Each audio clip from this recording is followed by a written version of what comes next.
Hello everyone. In this class, we'll learn about axonal transport. Exoplasmic transport, transfer of substances between cell body and axon terminal is called as exoplasmic transport. Various proteins, organelles, and other cellular substances required for development, growth, and maintenance of neuron are transported mainly along the length of axon. Exoplasmic transport can be abolished by application of colchicine, dinitrophenyl, azide, cyanide, and prolonged anoxia. Colchicine disrupts the movement of microtubules, others block the process of oxidative phosphorylation. Types of exoplasmic transport.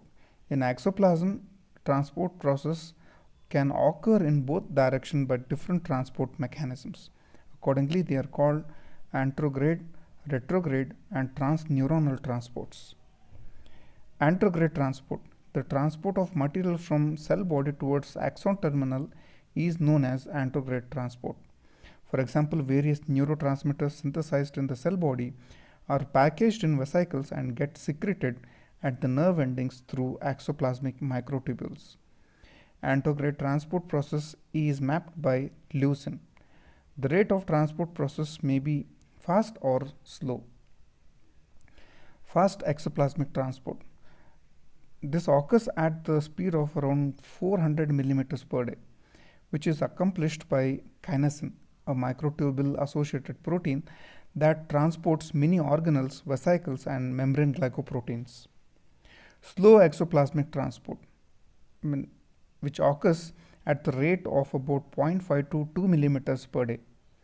Various structural proteins like actin, neurofilaments, and microtubules get transported by slow transport. It has an important role in supplying the required materials for generation of axon following nerve injury. Retrograde transport, transport of substances from axon terminals to the cell body is known as a retrograde transport, and it occurs at the speed of about 200 millimeters per day, and it is brought by dynein, another microtubule associated protein. This mechanism keeps the soma informed about the synaptic environment. Retrograde transport is mapped by horse radish peroxidase. Some of the examples of retrograde transport are transport of viruses like chickenpox virus, which is known as varicella zoster, that causes herpes simplex, reaches the cell body from nerve terminals in the skin by retrograde transport. The virus may remain in a dormant state in a nerve root for many years before causing herpes zoster afterwards. Transport of toxins. Tetanus toxin at motor neuron ending is transported to the cell body by this retrograde process. Then transfer of nerve growth factor. Nerve growth factor is taken up by presynaptic terminal and transferred by soma by retrograde transport.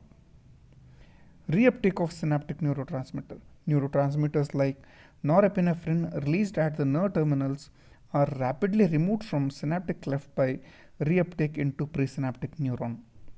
In the presynaptic terminal, norepinephrine is repackaged into the vesicles or deaminated by mitochondrial monoamine oxidase. This reuptake is an active retrograde transport process. Some of the vesicles may be transported back to the cell body, and this may provide a feedback signal to the cell body for further synthesis of neurotransmitters. Choline is also taken up by axon terminal and is reused for new acetylcholine synthesis.